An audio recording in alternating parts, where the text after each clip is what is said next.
Hallelujah, thank you, praise the lord. प्रभु की स्तुति हो।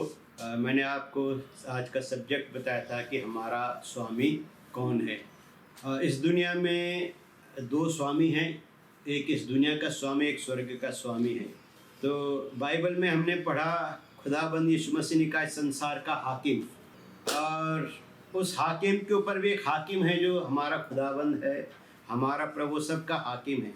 पर इस दुनिया के ऊपर कोई और हाकिम बैठा हुआ है, और उस हाकिम के हाथ में इस दुनिया का सारा अधिकार है। रोटी का अधिकार है, पैसे का अधिकार है, हर चीज़ का अधिकार उसके पास है।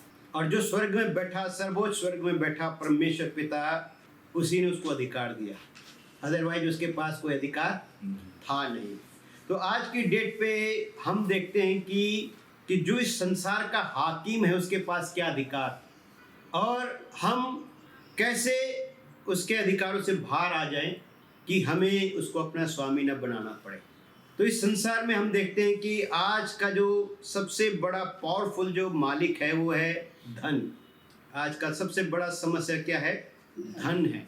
और धन के बारे में बाइबल में बहुत सारी बातें लिखी हुई हैं, और उन्हीं बातों को लेकर आज हमारे पास जो टीचिंग आती है वो डिफरेंट प्रकार से आती है कि यीशु मसीह के पास आओ, तुम्हें ये देगा, तुम्हारी गरीबी दूर करेगा, तुम्हारे ये करेगा, वो करेगा।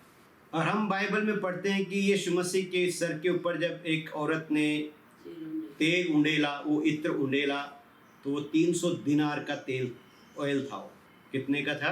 300 दिनार, है ना। आज के डेट पे वो लाखों रुपए, लाखों करोड़ों में उसकी प्राइस जाती है।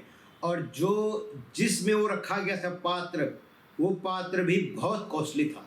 जिस वेसल्स में या वॉश में वो रखा गया था वो भी बहुत महंगा था, उसने वो भी फोड़ दिया था। तो यहूदा कहता है इस्करियोती की ये तो बर्बादी हुई, है ना। इससे अच्छा था कि इसको हम बेचते तो हम गरीबों में बांट देते, गरीबों का हम भला कर सकते थे। तो प्रभु यीशु मसीह ने कहा गरीब सदा तुम्हारे साथ रहेंगे। क्या बोला? गरीब सदा तुम्हारे साथ रहेंगे। इसका मतलब गरीब हमेशा रहेगा। अब आप सोचो और इमेजिन करो कि अगर सारे लोग अमीर हो जाए तो सड़क पे कोई झाड़ू लगाएगा? कूड़ा करकट कोई उठाएगा? कोई नहीं उठाएगा। अगर मोदी सबको 15-15 लाख रुपए दे देते हैं, प्रधानमंत्री जी ले आते हैं हम ब्लैक मनी, सबको 15-15 लाख रुपए दे देंगे, कल तुम्हें सड़क पे कोई नहीं मिलने वाला। साफ सफाई करने वाला, टॉयलेट साफ करने वाला, छोटे मोटे काम करने वाला कोई नहीं रहेगा, क्योंकि पैसा नियत खराब कर देता है। पैसा हमारी आंखों की चमक को बदल देता है। इसलिए परमेश्वर ने इस दुनिया के अंदर एक बैलेंस करके रखा, गरीब आखिर तक रहेगा। और इसलिए सबसे पहले गॉस्पेल किसके पास गया? गरीब के पास गया। तो हमारा मालिक कौन है, आज हम इस बात को सीखेंगे। बाइबल क्या कहती है धन के बारे में? धन एक अपने आप में खुदा है। धन क्या है? अपने आप में खुदा है। अभी जो हमने फेस्टिवल गया उसमें धन की पूजा होती है। आप सुबह सुबह जब कोई चीज़ परचेज करते, फर्स्ट ग्राहक होते हैं, तो जो बिजनेसमैन होता है वो उसको धूप अगरबत्ती सुंघाता है रुपये को, है ना, और उसको ऐसे करके चूमता है और अपने सर पे लगाता है। तो उसके लिए वो खुदा है। फिल्मों के अंदर हीरो हीरोइन इतने गंदे गंदे काम करते हैं, किसके लिए? पैसे के लिए। दुनिया के अंदर 99% क्राइम होता है पैसे के लिए। लोग एक सीरियल किलर बनते हैं, और ये क्या बोलते हैं, जो पैसा लेके मर्डर करते हैं उनको क्या बोलते हैं? जो भी वो बोलते हैं उनको, है ना, हाँ, पेड किलर बोलेंगे, जो भी बोलते हैं, मतलब वो उनको पैसा दिया जाता है मारने के लिए। अगले को उससे कोई मतलब नहीं कि वो बंदा कौन है, उसे वो जानता नहीं, फोटो दिखाते जाके मार के आ गया, वो पैसा लेता है और मार देता है। तो अब उसका मालिक उसे करवाता है। पैसा एक मालिक है इस दुनिया के अंदर, धन एक मालिक है, जिसको बाइबल की भाषा में इस धन के मालिक को मेमन कहते हैं। क्या बोलते हैं? मेमन। अब ये मेमन लोगों को कैसे मैनिपुलेट करता है, कैसे इनको अपने कंट्रोल में रखता है। ये पैसे के द्वारा सब कुछ कंट्रोल करता है। 1988 तक पूरे वर्ल्ड के अंदर जो एक्सचेंज होता था गोल्ड और सिल्वर में होता था। भारत तेल खरीदता था अरब से, तो उन्हें राशन पानी देता था, गोल्ड में डील होती थी, सब चीज़ों में गोल्ड के साथ डील होती थी, डॉलर में डील नहीं होती थी। पर 1988 के अंदर डॉलर सत्ता में आ गया, गोल्ड सिल्वर को अलग कर दिया गया। और जब भारत के पास तो सिर्फ गोल्ड था, गोल्ड के खजाने भरे हुए थे, और 91 में आके हमारा देश के पास सिर्फ 15 दिन का पैसा था। कितने दिन का था? 15 दिन का पैसा था 91 में, जब पीवी नरसिम्हा राव पीएम बना इस देश का। और जब उसने खजाने को देखा तो 15 दिन का पैसा में भारत को चलाना नामुमकिन बात है ना। फिर उसने मनमोहन सिंह को बुलाया, तब मनमोहन सिंह जी क्या थे? गवर्नर थे रिजर्व बैंक के, और उनको बोला आप ये वित्त मंत्रालय संभालो, प्रधानमंत्री के सारे अधिकार आप रखो, और जो आपको करना है वो करो, कोई आपको हस्तक्षेप नहीं करेगा। तो मनमोहन सिंह ने हमारे देश का सोना बेचा और फिर डॉलर खरीदे, और डॉलर खरीद के फिर डील की, और फिर हमारी इकोनॉमी बूस्ट करती चली गई। तो पहले परमेश्वर की करेंसी क्या थी? गोल्ड और सिल्वर, और उसको किस में बदल दिया है? कागज में। डॉलर में पहले इल्यूमिनाटी का साइन नहीं था, पर 1988 के बाद उनके डॉलर में इल्यूमिनाटी का साइन आ गया, जिसमें एक आँख भी बड़ी होती है, एक ट्रायंगल बना होता है, उसके बीच में एक आँख होती है। और वहाँ से डॉलर ने पूरे वर्ल्ड के अंदर क्या करना कर दिया शुरू। अब हमारा देश के लोग भी रुपये की बजाय डॉलर ज़्यादा पसंद करते हैं। तो अब हमें सीखना है कि इसने क्या कर दिया, पूरे वर्ल्ड को टेक ओवर कर लिया। अब हमें इसमें से बाहर आना है, हमें अपना मालिक बदलना है। और यीशु मसीह ने हमें क्या सिखाया वो देखेंगे। मत्ती 4 अध्याय खोलेंगे और 8 से 11 पढ़ेंगे। फिर इब्लीस उसे एक बहुत ऊंचे पहाड़ पर ले गया और सारे जगत के राज्य और उसका वैभव दिखाकर उससे कहा, यदि तू गिरकर मुझे प्रणाम करे तो मैं ये सब कुछ तुझे दे दूंगा। तब यीशु ने उससे कहा, हे शैतान दूर हो जा, क्योंकि लिखा है, तू प्रभु अपने परमेश्वर को प्रणाम कर और केवल उसी की उपासना कर। तब शैतान उसके पास से चला गया और देखो स्वर्गदूत आकर उसकी सेवा करने लगे। तो यहाँ पे इब्लिस ने मसीह यीशु को क्या बोला? तू मुझे क्या कर? प्रणाम कर, है ना। इंग्लिश में लिखा हुआ है, again the devil took him on the exceeding high mountain and showed him all the kingdom of the world and there glory, है ना। वो वैभव उसको दिखाया और कहता है कि सब ये थिंग्स, ये सब मैं तुझे दूंगा यदि तू मेरे आगे गिरकर मुझे आराधना करे, मेरे आगे बाउ डाउन करे। और यीशु मसीह ने क्या बोला उसको कि लिखा है कि तू सिर्फ अपने प्रभु परमेश्वर की क्या करना? आराधना करना, उसी के आगे सजदा करना, अपना सर सिर्फ खुदा के आगे ही सजदे में झुकाना, किसी और के आगे नहीं। अब जो लोग सजदे में पैसे के आगे सर झुकाते हैं वो क्या हो गए? किसकी वर्शिप कर रहे हो? पैसे की, है ना। अब हम देखते हैं तेल, पानी, रुमाल, ले हैंड, ये सब बेचा जा रहा है। ये हमें सेंट में फ्री देने के लिए बोला गया था, पर हम इसे क्या कर रहे हैं? परचेज कर रहे हैं। हर कोई का प्रीचिंग, टीचिंग, प्रीचिंग, पैसा पैसा पैसा पैसा पैसा, ये गिव मनी, पैसा दो पैसा दो।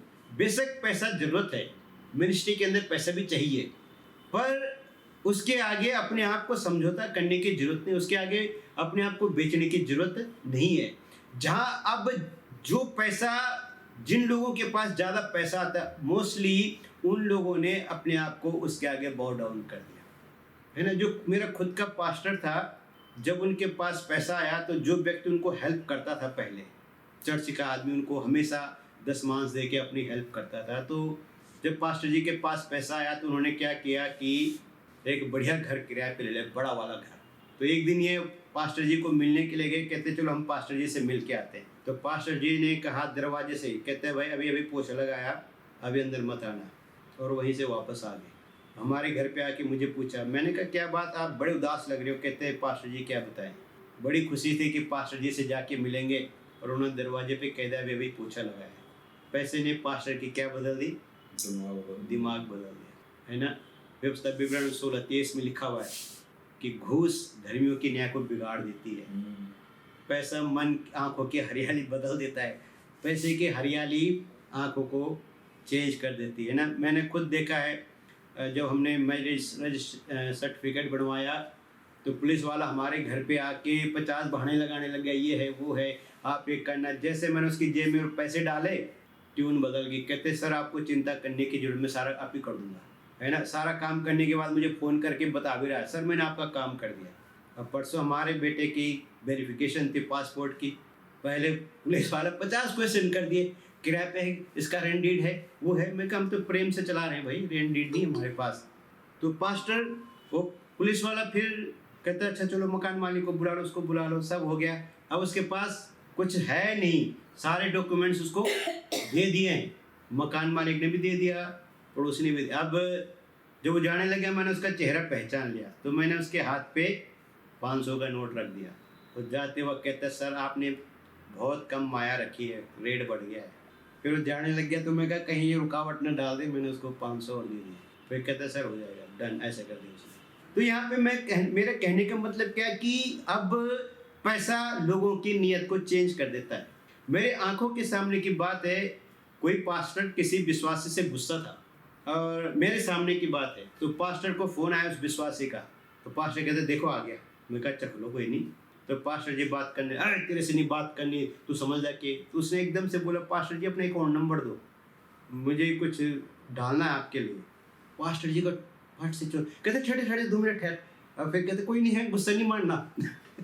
एकदम से मनाने लग गए और फटाफट अपना वो निकाला, अकाउंट नंबर उसको भेज दिया। थोड़ी देर बाद टिंग फ़ोन आ गया, 10-15 हज़ार अकाउंट में आ गए। अभी तक उसकी बुराई कर रहे थे मेरे सामने, और पैसे आते ही भलाई करनी शुरू कर दी। बहुत चंगा बंदा है जी, ये है वो। मैं हैरान हो गया, पर अब मेरे लिए हैरानी वाली बात नहीं थी। मुझे पता था कि ये हरियाली भाई माइंड सेट को चेंज कर देती। तो यहाँ पे यीशु मसीह को उसने क्या बोला, मेरे आगे क्या कर, बॉव डाउन कर, ये मुझे दिया गया है। अगर आप लूका में पढ़ेंगे तो वहाँ लिखा है ये सब मुझे दिया गया है, और मैं जिसे चाहता हूँ उसे देता हूँ। तो शैतान पैसा किसके अधिकार में है? शैतान के अधिकार में। इस दुनिया का जो धन है वो किसके अधिकार में है? शैतान के अधिकार में। और कहता है ये मुझे दिया गया, जिसे मैं चाहता हूँ उसे मैं दे देता हूँ। अब कई लोग मेरे साथ बहस करते हैं, नीति वचन 10:22 पढ़िए। धन यहोवा की आशीष ही से मिलता है और वह उसके साथ दुख नहीं मिलाता है। आमीन। अब यहाँ पे इंग्लिश में लिखा था blessing of God make one rich. परमेश्वर की आशीष किसी को धनी बनाती है और वो उसमें विपत्ति मिक्स नहीं करता। अब ये सोचने वाली बात है कि परमेश्वर किसको, कौन सी ब्लेसिंग है परमेश्वर की जो आपको धनी बनाती है, और किन बातों में आपको धनी बनाती है, वो आखिर में आपको समझाऊंगा। वो कौन सी ब्लेसिंग है जो आपको चाहिए, जो आपको परमेश्वर में क्या बनाएगी, धनी बनाएगी, वो हम, और जिसमें दुख नहीं मिलेगा आपको। क्या कोई ऐसी ब्लेसिंग है इस दुनिया के अंदर जो आप इस दुनिया में जिंदा रहते हुए आपको दुख न मिले? फिर भी दुख तो रहता है ना। क्या हम दुखी नहीं है? किसी न किसी बात से हम दुखी हैं। आंटी जी बीमारी की वजह से दुखी है, मैं किसी और बात से दुखी हूँ, आप किसी और बात से दुखी है, हम कोई न कोई किसी न किसी बात से दुखी है। एंड में मैं आपको बताऊंगा वो धन कौन सा है जिसे मिलने के बाद आप दुखी नहीं होंगे। अगला वचन पढ़ेंगे हम, मत्ती 6:24। कोई मनुष्य 2 स्वामियों की सेवा नहीं कर सकता। हाँ जी। क्योंकि वह एक से बैर और दूसरे से प्रेम रखेगा, या एक से मिला रहेगा और दूसरे को तुच्छ जानेगा। हाँ जी। तुम परमेश्वर और धन दोनों की सेवा नहीं कर सकते। हालेलुया। एक साथ दोनों की सेवा, हाँ, कहते तुम एक साथ दो की सेवा नहीं कर सकते हो, या तो एक से प्रेम करोगे या एक को तुच्छ जानोगे। एक बार फिर से पढ़िए नीतू। कोई मनुष्य 2 स्वामियों की सेवा नहीं कर सकता। हाँ बस, कोई भी मनुष्य, कोई भी पादरी, कोई भी विश्वासी 2 नावों की सवारी नहीं कर सकता। 2 नावों की सवारी करेगा तो डूबेगा। समझ गए बात? इधर भी और उधर भी नहीं चलेगा, एक ही तरफ जाना पड़ेगा। अब जिन लोगों का मकसद पैसा कमाना होता है वो सिर्फ पैसे ही कमाते हैं। जिन लोगों का मकसद यीशु मसीह को कमाना, वो यीशु को ही कमाते हैं। भक्ति कमाई का साधन नहीं है। तो यहाँ वो कहता है कि एक मनुष्य 2 स्वामियों की सेवा नहीं कर सकता। तुम धन और परमेश्वर की सेवा एक साथ नहीं कर सकते। दोनों में से आपको एक चुनना पड़ेगा, या तो धन या फिर परमेश्वर। अब इस दुनिया का जो धन है वो क्या है? शैतान के पास है। अब जो परमेश्वर का धन है वो मैं एंड में आपको बताऊंगा कि वो धन क्या है, और वो आपको चाहिए और सबको चाहिए। वो सीक्रेट ट्रेजर है वो, जब वो दिया जाता है उसमें विपत्ति नहीं होती है ना। आज जो भी रुपया पैसा है वो दुष्टों के पास है, दुष्ट तरीके से पैसा कमाया जाता है। जितने भी लोग इस दुनिया में अमीर बनते हैं ना, सीधे तरीके से कोई अमीर नहीं बन सकता, कुछ ना कुछ नंबर 2 करना ही पड़ता है। एक सिंगल आदमी बता दो दुनिया के अंदर जिसने ईमानदारी से पैसा कमाया हो और वो अरबपति बन गया हो, कुछ ना कुछ वो 1-2 का काम करते ही है। मिली भगत के साथ सब काम होते हैं इनके। अगला वचन हम पढ़ेंगे मत्ती 6:33। इसलिए पहले तुम परमेश्वर के राज्य और उसके धर्म की खोज करो, तो ये सब वस्तुएं तुम्हें मिल जाएंगी। हाँ, तो अगर इस पूरे चैप्टर को पढ़ेंगे तो यहाँ प्रभु कहता है कि तुम चिंता नहीं करना, न रोटी की चिंता करना, न कपड़ों की चिंता करना। वो कहता है तुम चिंता नहीं करना, क्या खाओगे, क्या पियोगे, कहाँ रहोगे। और सो मैनी एग्जाम्पल प्रभु यीशु मसीह ने यहाँ पे दिए, सो मैनी एग्जाम्पल दिए कि आकाश के पक्षियों को देखो। सुलेमान ने भी इतने बढ़िया कपड़े नहीं पहने होंगे, है ना। अब लोग क्या कहते हैं कि सुलेमान से बढ़कर प्रभु हमें कपड़े पहनाएगा। तो मैं आपको कहता हूँ कि प्रभु ने दुनियावी कपड़ों, सुलेमान ने वो कपड़े कभी नहीं पहन पाएगा जो आपको पहनाने वाला है वो, है ना। आप ज़्यादा से ज़्यादा रेमंड से ऊपर नहीं जा सकते हैं। हमारे रेमंड इस टॉप ब्रांड है ना, क्योंकि हमारे लिए बनाया गया है। रेमंड इंडियंस के लिए बनाया गया है सिंघानिया ग्रुप के द्वारा। तो प्रभु आपको रेमंड वाली गल ये नहीं कर रहा है। वो कहता है कि सुलेमान ने भी वो कपड़ा नहीं पाया है जो मैं तुम्हें पहनाऊंगा। और वो कपड़ा क्या है वो भी मैं आपको आखिर में बताऊंगा। वो कौन से कपड़े पहनाने वाला है, वो कौन सा धन हमें देने वाला है जिसमें दुख नहीं होगा। वो कौन सा कपड़ा होगा कि जो सुलेमान ने भी नहीं पहन पाया अपने जीवन काल में। बोला सुलेमान भी वो वस्त्र नहीं पहन पाया जो तुम पहनने वाले हो। तो वस्त्र भी इस दुनिया का है ही नहीं। लूका 16:13 पढ़ेंगे। कोई दास 2 स्वामियों की सेवा नहीं कर सकता, क्योंकि वह तो एक से बैर और दूसरे से प्रेम रखेगा, या एक से मिला रहेगा और दूसरे को तुच्छ जानेगा। सेम बातें हैं दोनों में। तो यहाँ पे प्रभु का वाणी में क्लियर लिखा है कि हम 2 मालिकों की सेवा नहीं कर सकते हैं।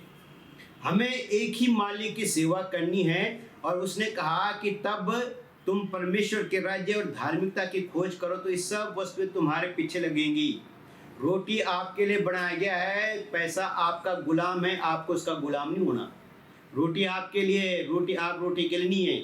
बहुत से लोग, प्रभु ने नीति वचन में लिखा है कि धनी बनने के लिए पसीना न बहा, क्योंकि आखिर में हाथ कुछ लगने वाला है नहीं। सुलेमान को प्रभु ने बुद्धि के साथ सब कुछ दिया, पर जब धन आया तो क्या सुलेमान आत्मा में उन्नति कर गया? वो तबाह हो गया, वो खत्म हो गया, वो कुछ रहा नहीं उसके पास। इसलिए प्रभु ने कहा उससे बढ़कर वस्त्र पहनाऊंगा। वो कभी नहीं पहन पाया वो जो आप और हम पहनने वाले, जो मसीह यीशु में, जो लोग मसीह यीशु के लोग हैं, यीशु जो पहनाने वाला है उसे कोई और नहीं पहना सकता। अगला वचन हम पढ़ेंगे लूका 18 उसका 22 से 27। ये सुन यीशु ने उससे कहा, तुझसे अब भी एक बात की घटी है। अपना सब कुछ बेचकर कंगालों को बांट दे और तुझे स्वर्ग में धन मिलेगा, और आकर मेरे पीछे हो ले। वह ये सुनकर बहुत उदास हुआ, क्योंकि वह बड़ा धनी था। यीशु ने उसे देखकर कहा, धनवानों का परमेश्वर के राज्य में प्रवेश करना कितना कठिन है। परमेश्वर के राज्य में धनवान के प्रवेश करने से ऊंट का सुई के नाके में से निकल जाना सहज है। इस पर सुनने वालों ने कहा, तू तो फिर किसका उद्धार हो सकता है? उसने कहा, जो मनुष्य से नहीं हो सकता वह परमेश्वर से हो सकता है। आमीन। तो यहाँ पे एक धनी युवक यीशु मसीह के पास आता है। आपने ये दृष्टांत पढ़ा होगा। और वो कहता है कि उत्तम गुरु, अनंत जीवन पाने के लिए मैं क्या करूं? तो प्रभु कहता है, तू उत्तम मुझे क्यों कहता है, और तुझे अनंत जीवन पाना है तो आज्ञाओं का पालन कर। तो कहता है, मैं बचपन से करता आया हूँ। तो प्रभु कहता है, फिर तुझ में एक बात की कमी है, तो क्या कर, अपना सारा धन संपत्ति बेचकर कंगालों को बांट दे और फिर मेरे पीछे आ। क्या उसको ये बोला कि तू ये सारी धन संपत्ति बेच के मेरे पीछे आ और मुझे दे दे? क्या बोला? किसको दे दे? कंगालों को बांट के खाली हाथ मेरे पीछे आ। यीशु मसीह के चेले, जब यीशु मसीह ने चेलों को बुलाया तो यीशु मसीह के चेले काम धाम कर रहे थे, है ना। कोई मछली का काम करता था, कोई कुछ काम करता था, और वो छोड़ छाड़ के आए। वो सब क्या करके आए? छोड़ छाड़ के आए। यीशु मसीह ने कहा, मेरे लिए सब छोड़ छाड़ के आओ, और फिर तुम्हें कहाँ धन मिलेगा? स्वर्ग में। यहाँ धन के बारे में उसने कोई बात नहीं की। वो कहता जो जिसने मेरे सब कुछ छोड़ दिया उस स्वर्ग में उसको धन मिलेगा। तो आप और मुझे अगर धन चाहिए तो यहाँ नहीं, वहाँ। तो यहाँ वो कहता है कि तू सब कुछ बेच बाच के कंगालों को बांट दे और फिर क्या कर, मेरे पीछे आ, तुझे स्वर्ग राज्य में धन मिलेगा।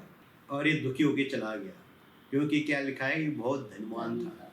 और प्रभु यीशु मसीह ने क्या बोला कि ऊंट का सुई के नाके में से निकल जाना आसान है, पर एक धर्मी का स्वर्ग राज्य में प्रवेश करना असंभव है। धन के साथ आप खुदा की सेवा नहीं कर सकते। धन खींच लेता है अपनी तरफ। हमारे देश में तो जितने भी पादरी बर्बाद हुए धन की वजह से हुए। वो विदेशों में तो वो शैतान उनको पनपा रहा है, खूब पैसा दे रहा है उनको। नाम यीशु का लो, काम मेरा करो। हालेलुया। क्या करो, नाम किसका लो, यीशु का, और काम किसका करो, मेरा। समझ रहे आप बात, क्या बोल रहा है शैतान उनको, नाम किसका लो, यीशु का, पैसा और काम किसका करो, मेरा। जैसे चुनाव प्रचार में होता है ना, भगवंत मान ने क्या बोला, पैसे ले लो, है ना, पर वोट किसको दो, झाड़ू को ही लगाओ। कहते ले लो पैसे भी, सब कुछ ले लो, पर वोट किसको दो, हमें दो। वैसे वो कह रहा है इनसे जो पैसे के पीछे दौड़ रहे हैं, कहता है नाम यीशु मसीह का लो, काम मेरा करो। जैसे पुलिस वालों को बोलते हैं बड़े बड़े स्मगलर, आप काम गवर्नमेंट का करो, पैसे तनख्वाह हमसे लो। बोलते कि नहीं बोलते, फिल्मों में भी देखा ना हमने। वो कहते नहीं नहीं, काम गवर्नमेंट का करो, आप सैलरी हम देंगे आपको, काम हमारा करो, हमारे तरीके से काम करो। जो नहीं करता उसे वो मार देता है या उसको वो कंगाल बना देता है, रोटी रोटी को मुहताज हो जाता है। सच्चा आदमी फिल्मों में क्या दिखाते हैं वो सच बात है। जो ईमानदार आदमी होता है वो कुछ नहीं कर पाता है लाइफ में, और जो झूठा बेईमान चापलूस लोग होते हैं वो उन्नति पर उन्नति करते जाते हैं। तो यहाँ प्रभु कहता है कि एक धनवान का स्वर्ग के राज्य में प्रवेश करना बहुत कठिन है। एक ऊंट सुई के नाके से निकलना आसान है। हम जानते हैं कि वो नामुमकिन बात बोल रहा है प्रभु। सुई के नाके में धागा घुसाना बहुत मुश्किल हो जाता है ऊंट कैसे जाएगा। तो यहाँ मतलब इतना इम्पॉसिबल है, क्योंकि वो जब तक वो धन से बाहर नहीं आएगा वो एंटर नहीं कर सकता। हर संसार का धन आपको छोड़ना ही पड़ेगा। अगला वचन हम पढ़ेंगे, प्रेरितों के काम 2:45। अब हम देखेंगे कि जब प्रभु ने ये वचन, ये प्रोवर्ब्स, ये चीज़ हमें सुनाई या प्रभु ने अपने चेलों को सुनाई, तो उसके बाद एक्शन में उसके चेलों ने क्या किया, देखिए यहाँ। वह अपनी अपनी संपत्ति और सामान बेच कर जैसी जिसकी आवश्यकता होती थी बांट दिया करते थे। क्या करते थे वो, हाँ, वो सब प्रेरितों के काम, मतलब प्रेरितों के पास लेकर आते थे सब कुछ। और प्रेरित क्या करते थे, जिसको जो लोड थी वो बेच कर, अपनी संपत्तियां बेच के प्रेरितों के चरणों में लाते थे। और प्रेरित उसको क्या करते थे, जिसकी जो जरूरत है उसके हिसाब से उनको बांट दिया करते थे। यहाँ पे कहीं लिखा है कि वो पतरस अपने घर ले गया, उसमें से कुछ नहीं, क्योंकि प्रभु ने उनको पहले बता दिया था कि धन के साथ तुम स्वर्ग राज्य में प्रवेश नहीं कर सकते। इसलिए पतरस ने, पौलुस ने जो भी उन्हें चंदा या ऑफरिंग मिला, कभी उन्होंने उससे अपने घर परिवार को नहीं बढ़ाया।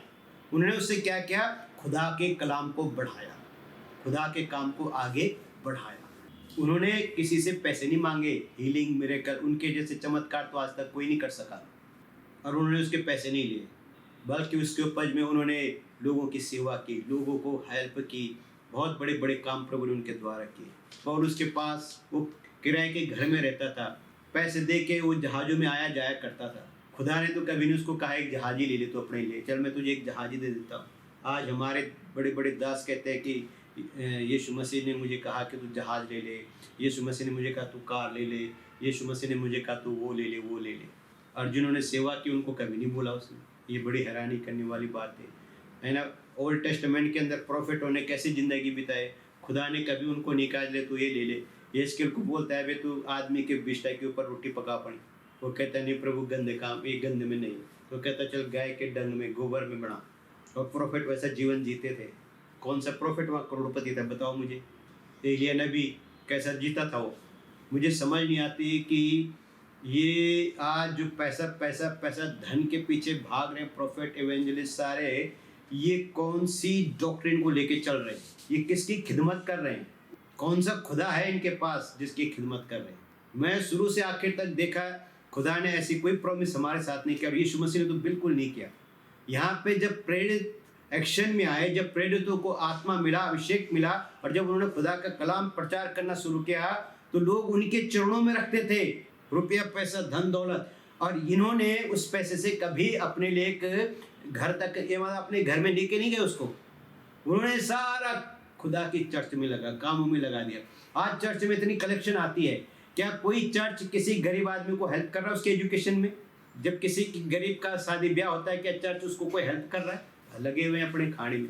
किसकी सेवा कर रही है? ह्यूमैनिटी कहाँ है हमारे पास? जो पैसे से हम किसकी खिदमत कर रहे हैं? तो इसका मतलब हमारी खिदमत सही नहीं है। हम पैसे की खिदमत कर रहे हैं, फिर offering offering offering, account number मांगते, चेहरे पे खुशी आ जाती है। और जब तक वो कुछ नहीं देता उसको हम पूछते तक नहीं है। मैं कई जगहों पे देख चुका हूँ, जो ज़्यादा ऑफरिंग देता है उसको बगल पे बिठाते हैं, जो कम देता है उसको पूछते नहीं है। उसको कभी ये भी नहीं बोलेंगे हाँ भाई सब ठीक ठाक है। कोई पास्टर धारीवाल में बता रहा था मुझे, 40 किलोमीटर दूर गया किसी विधवा के घर में प्रार्थना करने, उसने उसको ऑफरिंग में 5 रुपये दिए और संडे में आके उसने उसकी बेइज्जती कर दी कि 100 रुपये का तेल फूक के गया, तू मुझे 5 रुपये देती है। ये बोलते हुए शर्म भी नहीं आई, खुद की बेइज्जती है ये। चाहिए था कि पूछता, बहन तेरे घर में सब ठीक ठाक है, रोटी पानी है कि नहीं, अपनी जेब से भी देता तो उसके लिए रोटी का इंतजाम करता, पर नहीं, अपनी जेब की पड़ी हुई है। अगला वचन पढ़ेंगे इसी का 4 का 34 से 37, प्रेरितों के काम 4 अध्याय उसका 34 से 37। उनमें कोई भी दरिद्र ना था, क्योंकि जिसके पास भूमि या घर थे वे उनको बेच बेच कर बिकी हुई वस्तुओं का दाम लाते और उसे प्रेरितों के पाँव पर रखते थे, और जैसे जैसे आवश्यकता होती थी उसके अनुसार हर एक को बांट दिया जा करते थे। यूसुफ नाम साइप्रस का एक लेवी था, जिसका नाम प्रेरितों ने बरनबास अर्थात शांति का पुत्र रखा था। उसकी कुछ भूमि थी जिसे उसने बेच और दाम के रुपये लाकर प्रेरितों के पाँव पर रख दिए। हालेलुया। हालेलुया। तो यहाँ पे फिर वही बात रिपीट होती है कि वो क्या करते थे, जिसके पास जो धन संपत्ति थी वो लाकर प्रेरितों के चरणों में रख देते थे। और इनमें से बरनबास पहला आदमी था जिसने सारी प्रॉपर्टी बेचकर, अपनी सारी प्रॉपर्टी बेच के रख दी। अब इन्होंने अपनी सारी प्रॉपर्टी बेच दी, क्या ये बेघर हो गए थे? इब्रानियों 11 अध्याय में लिखा है कि ये उत्तम देश को वो पाने के लिए उन्होंने सब कुछ यहाँ बेच दिया। अगर हमें उत्तम देश जाना है तो इस दुनिया के धन को छोड़ना पड़ेगा, इस धन के लोग को, इस धन के मुंह को छोड़ना पड़ेगा। उत्तम देश जाने के लिए यहाँ मन नहीं लगाना। गाना तो गाते हम जाएंगे सय्योन देश, और मन लगा हुआ है या मेहमान के ऊपर। तो सय्योन देश जाना है तो सय्योन के गाने गाने पड़ेंगे, सय्योन की धुन पकड़नी पड़ेगी, सय्योन की राह पकड़नी पड़ेगी, धन के लिए नहीं, है ना। मैं सही बता रहा हूँ, मैं चंडीगढ़ में आया था पैसे कमाने के लिए, और मेरा जो ड्रीम था एक बड़ा भारी बंगला और मर्सिडीज कार, और मैं पहुँचने वाला था वहाँ तक। मेरे को खुदा ने मौका दे दिया था बाहर जाने का। आज लोग पंजाब में लाखों रुपए खर्च करते, मुझे फ्री में मिल गया था सारा, और अच्छी खासी सैलरी भी, लॉजिंग बोर्डिंग सब मेरा फ्री था जर्मनी के अंदर। उसी रात जिस दिन मैंने सुबह सिग्नेचर की है कॉन्ट्रैक्ट के ऊपर, प्रोजेक्ट के ऊपर, उसी रात शाम को 24 दिसंबर की रात को खुदा ने मुझे एक तरफ सोना चांदी हीरे मोती जवाहरात का ढेर दिखा रहा, एक तरफ वो खुद खड़ा था और मुझे कहता है मुझसे ज़्यादा प्यार तो उसको करता है। और उस टाइम मुझे पता नहीं था ये भी खुदा है। अब मैं खुदा को कहता नहीं मुझे आपसे प्यार करता, वो कहता नहीं तू उससे करता है। मैंने कहा प्रभु मैंने तेरे दासों को देखा हुआ है, उनकी हालत क्या है, मैं नहीं चाहता मेरी हालत ऐसे। तो उसने मुझे कहा तू चिंता नहीं करना, क्या खाएगा क्या पिएगा। और तब मेरे पास बाइबल नहीं होती थी, मुझे नहीं मालूम था कि ये जो मेमन है ये खुदा है कोई। पर जब मैंने बाइबल पढ़ी और जब प्रभु के वचन का प्रकाशन मिलना शुरू हुआ, तब मुझे पता चला कि खुदा यीशु मसीह ने जो विजन दिया था वो उस दिन मुझे समझ आया। और मैं सही बता रहा हूँ, उसके बाद मेरे मन में कभी पैसा कमाने की धुन नहीं आई, आज तक नहीं आई। मेरे पास बहुत से ऑप्शन हैं, बहुत से मेरे पास अवसर आते हैं जहाँ लोग मुझे ऑफर करते सामने से, मैं हाथ जोड़ देता हूँ, मैं कहता हूँ नहीं मुझे अपने खुदा के साथ रहने दो, मुझे न फंसाओ।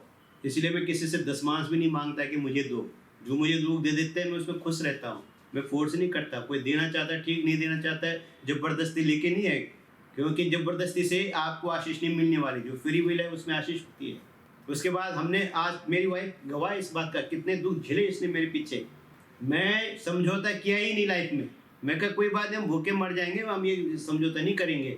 बहुत घटिया थी, हमारे बच्चों के पास जूते नहीं होते थे, कपड़े नहीं होते थे सर्दी के, ऑफर आते थे हमारे पास और मैं ठुकरा देता था ना। विश्ववाणी से उस जमाने में 20,000 रुपए की ऑफर आई थी मुझे कि पर मंथ देंगे, आपको खड़ी कलीसिया देंगे। और प्रभु ने ऑन द स्पॉट मुझे कहा नहीं, इनके साथ नहीं ज्वाइन करना। अब मैंने उसी वक्त छोड़ दिया। और जब मुझे परमेश्वर के वचन का प्रकाशन मिला उस दिन के बाद तो मैंने हर चीज़ का ख्वाब ही छोड़ दिया। अब मेरा टारगेट सिर्फ खुदा का काम करना है, मेमन के पीछे में भागता ही नहीं। और मैं कभी चिंता भी नहीं करता अगले महीने क्या होगा। ये सब जो उपकरण है ना, ये सब उधारी पे चल रहे हैं, लोग हेल्प कर रहे हैं इनका उधार चुकाने में मुझे, पर मेमन के साथ नहीं जाना।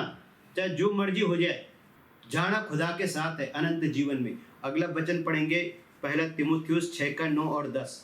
पर जो धनी होना चाहते हैं वे ऐसी परीक्षा और फंदे और बहुत सी व्यर्थ और हानिकारक लालसाओं में फंसते हैं जो मनुष्यों को बिगाड़ देती है और विनाश के समुद्र में डुबा देती हैं। क्योंकि रुपये का लोभ सब प्रकार की बुराइयों की जड़ है, जिसे प्राप्त करने का प्रयत्न करते हुए बहुतों ने विश्वास से भटक कर अपने आप को नाना प्रकार के दुखों से छलनी बना लिया है। हालेलुया।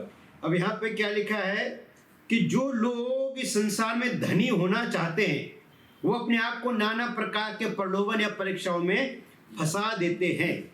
और धनी होने के लिए तो फंसना ही पड़ता है, सीधी सी बात है। उल्टे सीधे पुट्ठे काम करने ही पड़ते हैं। और यही काम प्रभु के दास भी कर रहे हैं। किसी भी तरह से पैसा कमाने के लिए कुछ भी कर रहे हैं। मैं मानता हूं दुनिया का मकसद पैसा कमाने पर एक खुदा के दास का मकसद क्या है? पैसा कमाना नहीं, खुदा का। यीशु मसीह को भी 3-4 औरतें सपोर्ट करती थी, पर थैली हमेशा यहूदा स्कृति के पास रखी थी। फेथ के साथ जीवन बिताने का मतलब क्या है? 24 साल सेवा में हो गए हैं, बाय फेथ जीवन चल रहा है। किसी मिशन के साथ कोई हमारी अठन्नी चवनी है नहीं, बाय फेथ रनिंग पोजीशन में गाड़ी दौड़ रही है। जो मुझे चाहिए वो दे देता है। दुख के साथ रोटी खाना ज़्यादा बेहतर है बजाय ऐसे ज़िंदगी जीने के। तो यहाँ वो कहता है कि जो लोग इस संसार में धनी होना चाहते हैं वो अपने आप को नाना प्रकार की परीक्षाओं में फंसा देते हैं, है ना। और आगे क्या लिखा है?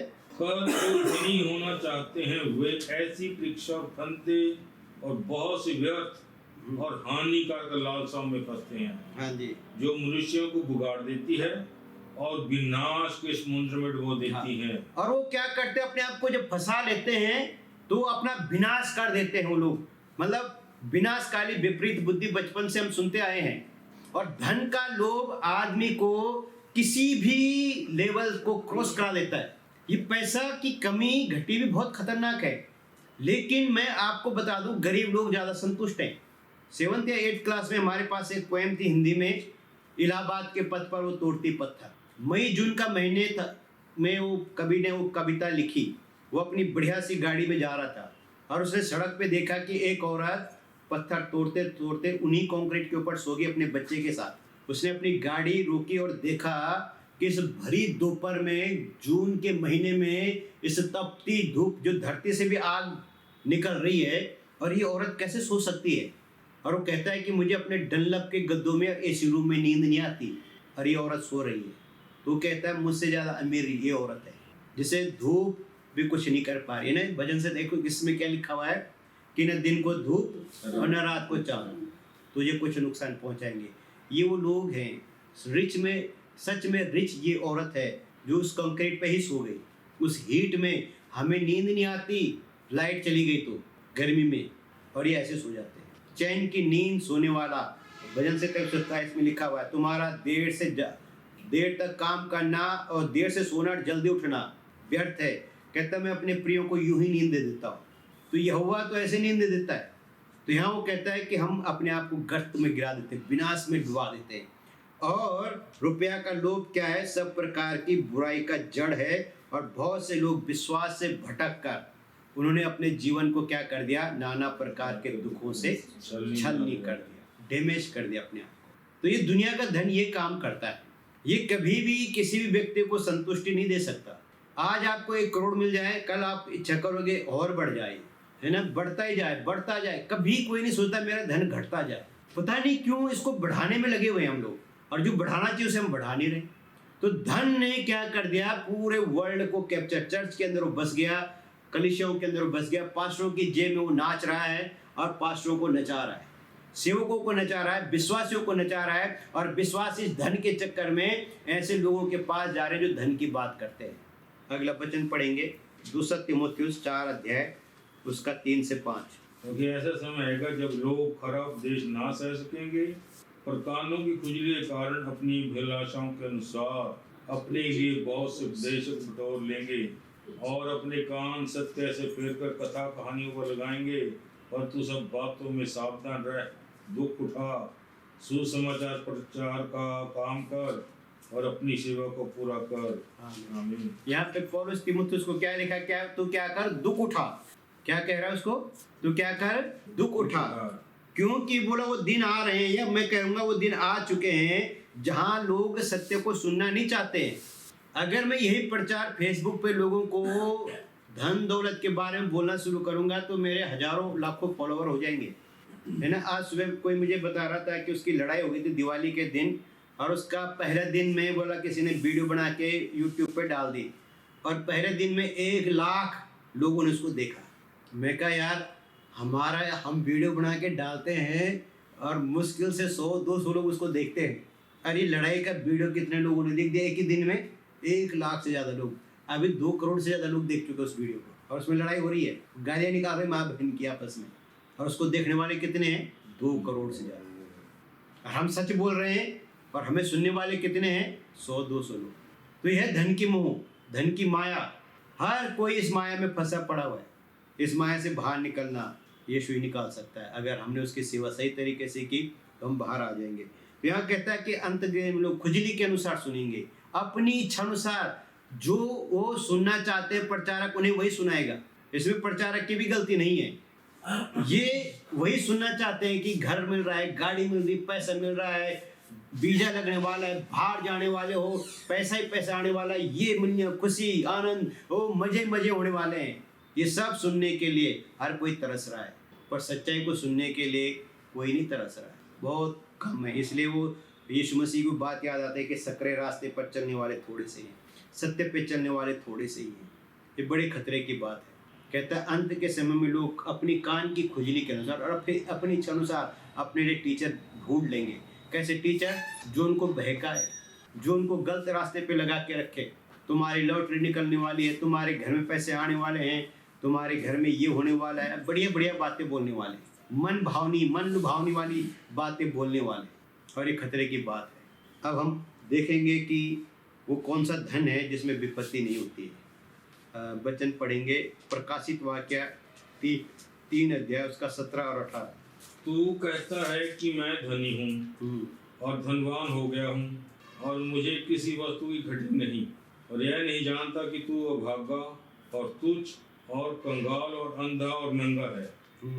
इसलिए मैं तुझे सम्मति देता हूँ कि आग में ताया हुआ सोना मुझसे मोल ले, कि तू धनी हो जाए, और श्वेत वस्त्र ले ले कि पहनकर तुझे अपने नंगेपन की लज्जा ना हो, और अपनी आंखों में लगाने के लिए सुरमा ले कि तू देखने लगे। हालेलुया। यहाँ पे ये चर्च में क्या है, ये चर्च क्या बोल रहा है, हम क्या हो गए हैं, धनी हो गए हैं, और अब हमें किसी चीज की कोई कमी घटी नहीं है, या मुझे कोई जरूरत नहीं किसी की। अब मैं धनी हो चुका हूँ, मेरे पास सब कुछ आ गया है। अब ये अपनी दृष्टि में क्या हो गया है, धनी हो गया है। ये दुनिया की दृष्टि में धनी हो गया है, पर प्रभु इसके बारे में क्या बोल रहा है, वो अभागा और तुच्छ। तू क्या है, तू अभागा है, और तुच्छ और कंगाल, तू तुच्छ है, कंगाल है, अंधा और नंगा, अंधा भी है और नंगा भी। बताओ, और ये अपने आप को क्या समझ रहा है, धनवान। धनवान। हालेलुया।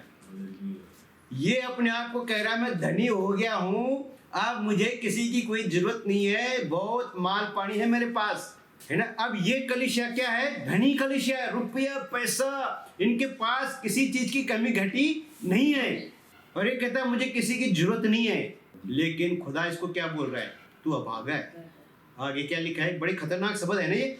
इसीलिए नहीं, उसी को पढ़िए जहाँ लिखा, तो क्या है, और मुझे पूछा, तू कहता है मैं धनी हूँ, हाँ मैं धनी हूँ और धनवान हो गया, धनवान हो गया हूँ, और मुझे किसी वस्तु की घटी नहीं, और मुझे किसी वस्तु की घटी नहीं, मुझे किसी की जरूरत नहीं है, और यह नहीं जानता और यह नहीं जानता कि तू अभागा और तुच्छ तू अभागा है, तू तुच्छ है, और कंगाल और अंधा तू कंगाल और अंधा है और नंगा है। और नंगा भी है।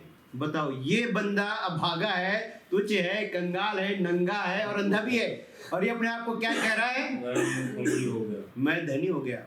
ये है हमारी देखना और खुदा का देखना। हम सोच रहे हैं हमारे पास सब कुछ है, पर यहाँ पे प्रभु क्या कहता है? तू अभागा है, कुछ भी नहीं। तू तुच्छ है, तू नंगा है, तू अंधा है, तू कंगाल है। अब तू क्या कर? मुझसे सम्मति ले कि आग में ताया हुआ और आग में ताया हुआ सोना मुझसे मोल ले कि हाँ, तू धनी हो जाए। तू धनी हो जाए।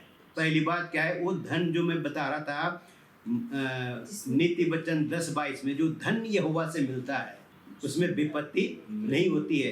तो ये वो धन है जो परमेश्वर देता है कि हम धनी हो जाएं। कहता तू मुझसे मोल ले कि तू क्या हो जाए? धनी हो जाए। और वो कपड़ा जो सुलेमान नहीं पहना, और श्वेत वस्त्र ले ले हाँ कि पहन के तुझे अपने नंगेपन की लज्जा ना हो। हाँ, और तुम मुझसे क्या ले ले? श्वेत वस्त्र ले ले।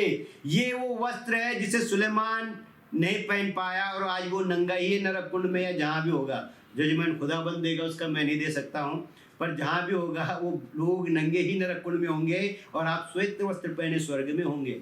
जो धन की सेवा करेगा वो नंगा होकर उस लाजरस जो भिखारी जिसके सर पे वो थे फोपले, वो धनी आदमी के बाहर था, घर के बाहर टुकड़े खाता था उसके, वो कहाँ गया?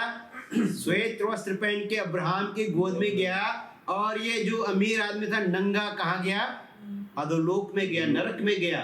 तो ये वो वस्त्र है जो सुलेमान ने नहीं पहना, ये वस्त्र खुदा आपको पहनाएगा। और फिर तीसरी बात क्या लिखी? क्या कर ले तू मुझसे? और आंखों में लगाने के लिए क्या ले ले? और अपनी आंखों में लगाने के लिए हाँ, सुरमा ले हाँ, कि तू देखने लगे। तू देखने लगे कि तू सच में अमीर हुआ कि नहीं। ये सुरमा भी लेना पड़ेगा यीशु मसीह से, हम पास्टर लोगों को, प्रभु के दासों को। इतने सुरमा वो है कि आपकी आंखों के जो छिलके ना अंधेपन के, वो छिलके हट जाए। जब सुरमा लगाते हैं आंसू आते हैं, तो आंसू क्या होते हैं? वो गंद साफ हो जाता है। तो ये आत्मिक सुरमा है, जब इसे लगाएंगे तो छिलके गिर जाएंगे अंधेपन के, और तब पता चलेगा कि हाँ भाई, ओहो मैं तो नंगा हूँ, मैं कंगाल हूँ, मुझे वस्त्र की जरूरत है, मुझे सोने की जरूरत है, मुझे रिफाइंड गोल्ड चाहिए खुदा से। तो ये वो गोल्ड, ये वो धन है जो आपको विपत्ति नहीं देता। ये वस्त्र है जो आपको सुलेमान से बढ़कर रखेगा, और ये वो सुरमा है जो आपकी आंखों को हमेशा नूरानी रखेगा। इसलिए वो कहता है धन और खुदा की सेवा में से चुन लो। मालिक कौन है हमारा? अब दुनिया की नज़र में हम क्या है? गरीब है। वे ये पास्टर तो बसों में आता है, गाड़ी में नहीं आता है, इसको फूल माला नहीं पहनाते, हमें वहाँ पहनाएगा, वो मुकुट ही पहनाएगा। फूल माला यहाँ पहनी, आदर यहाँ पाना है, वो आपकी मर्जी, या वहाँ पाना है, आपकी मर्जी। इसलिए वो कहता है कि चुन लो तुम किसकी सेवा करोगे। यहोशू कहता है तुम चुन लो तुम किसकी सेवा करोगे। मैं और मेरा घराना तो यहोवा की सेवा करोगे, पर तुम चुन लो, है ना। हाँ, अब अगला वचन हम पढ़ेंगे, पहला तीमुथियुस 6 अध्याय उसका 5 से 8। और उन मनुष्यों में व्यर्थ रगड़े झगड़े उत्पन्न होते हैं जिनकी बुद्धि बिगड़ गई है जी, और वह सत्य से विहीन हो गए हैं। तो समझते हैं कि भक्ति कमाई का द्वार है, पर संतोष सहित भक्ति बड़ी कमाई है, क्योंकि ना हम जगत में कुछ लाए और ना कुछ ले जा सकते हैं। यदि हमारे पास खाने पहनने को हो तो इन्हीं पर संतोष करना चाहिए। आमीन, हालेलुया। वो कहता है जिनकी बुद्धि भ्रष्ट हो जाती है वो धन के ऊपर मन लगाते हैं और वो सोचते हैं भक्ति क्या है? कमाई का साधन है। पर बोला संतोष सहित भक्ति वास्तव में महान कमाई है। और कहता है जो कुछ तुम्हारे पास है, खाने को रोटी है, पहनने को कपड़े हैं, तो इसमें क्या रहा करो? खुश रहा करो, आनंदित रहा करो, क्योंकि ना हम तो कुछ लेकर आए हैं और ना कुछ लेकर जाएंगे। और ये सच है, ये सब सच्चाई को सब जानते हैं। अगर आज करोड़ों अरबों रुपये मेरे पास आ जाएगा, क्या मैं लेके जा सकता हूँ? प्रभु ने कहा तू सारा जगत का धन प्राप्त कर ले और आज ही रात तेरा प्राण तुझसे ले जाए, तू क्या करेगा? है ना। धन पाकर हमने इटर्नल लाइफ को लॉस कर दिया, क्या मैं? वो कहता है प्राण खोकर धन प्राप्त करना कोई बुद्धिमानी नहीं है। अब यीशु मसीह ने तो कहीं नहीं कहा कि मैं तुम्हें पैसा देने जा रहा हूँ। वो तो कहता है तो सारा जगत का धन मोह माया प्राप्त कर ले और अपने प्राणों की हानि कर बैठे, क्या लाभ? और ये कह रहे हैं कि यीशु मसीह कह रहा है तुम्हारे घर पैसा आ रहा है, तुम्हारे घर ये आ रहा है, तुम्हारे घर वो आ रहा है। इस समझ से परे है कि कौन सी बाइबल से पढ़ा रहे हैं। ये कौन सा कलाम आज हमारे बीच में आ गया कि यीशु मसीह ये सब हमें दे रहा है, इतनी सारी फैसिलिटी। पौलुस तीमुथियुस को कहता है भाई दुख उठा और सेवा कर। पौलुस तीमुथियुस को क्या कह रहा है? दुख उठा और सेवा कर। अब ये कहाँ आ गया ये बात कि बिना दुख उठाए सेवा कर रहे हैं? मजे करो, संघर्ष न करो सेवा में। सेवा में कोई संघर्ष नहीं होता है, बिना संघर्ष की कोई सेवा नहीं होती है, बिना संघर्ष की जिंदगी नहीं है। जीवन एक संघर्ष है। आखिरी वचन पढ़ेंगे इब्रानियों 13:5। तुम्हारा स्वभाव लोभ रहित हो और जो तुम्हारे पास है उसी पर संतोष करो, क्योंकि उसने आप ही कहा है, मैं तुझे कभी ना छोड़ूंगा और ना तुझे कभी त्याग दूंगा। आमीन, हालेलुया।